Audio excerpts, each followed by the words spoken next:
હવારના પોરમાં ઉઠીને મારા મોઢા જેવું કાળો શર્ટ પહેરીને થઈ ગયો તૈયાર અને લઈ લીધા મમ્મી પાસેથી 100 રૂપિયા. ભેગું થાને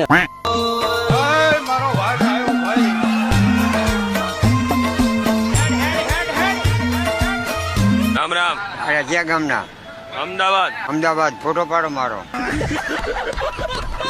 હાલતો પહોંચી ગયો જેમલ ના ઘરે. મળી ગયો મહેન્દ્ર કરી લીધા. રામ રામ. પછી કરે અંકા ને રામ રામ. જેમલ ને. રામ રામ. मैं गाली नहीं दे सकता. પછી તો ડવ અને લુંગી લઈને 3 જણા 3 જણા નહીં 3.5 જણા રવાના થઈ ગયા જેમલ ને નવરાવા માટે. જેમલ ને નવરાવીને કરી દીધો બાબલા જેવો. શેરવાની બીજી પહેરાવીને તૈયાર કરીને પહોંચી ગયા નકલ ભગવાન મંદિરે ગામમાં પગે લગાડવા માટે અને એમને બેસાડી દીધા બોલેરોમાં. ગામ હોય કે ગામની ગાડી પણ એમાં તમને માવા લવર જોવા મળી જ જશે. એક દુકાને પોરો ખાવા ઉભા રહે અહીંયા પડી ગયા મારા 3 બાટલીનો છોલ.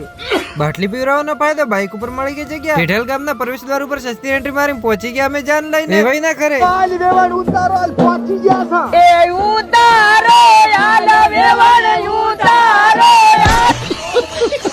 પછી તો બેસાડી દીધો જેમલ ને ખાટલામાં અને એને ખાવા માટે વાટલો આવ્યો પણ એ પૂરો વાટલો ખાઈ ન શક્યો એટલે મારા બેટા એકલા વાટલો ખાવા બેસી ગયા મને તો કહેતાય નહીં. પછી તો જેમલ ને વધાવી લીધો અને લઈ ગયા ચોરીઓમાં એટલે સાઈડ વાળા રસ્તામાંથી મોહ ને મારા ભાઈ બંધ રવાના થઈ ગયા ખાવાના કાઉન્ટર તરફ. પણ અહીં તો શામળાભાઈ મળી ગયા.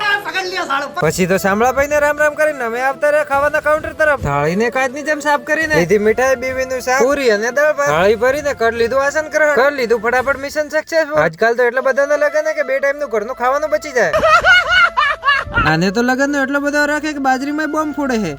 ચાનો કાંટો ચડાવીને જેમલ ને મેં કીધી તો દેવથાને પગે લગાડવા માટે અને અમે ચડી ગયા બોલેરોમાં ઘરે જવા માટે. પણ મને એ નથી ખબર પડતી આમને છાસ નો કમાન કોણે હોપી દીધો.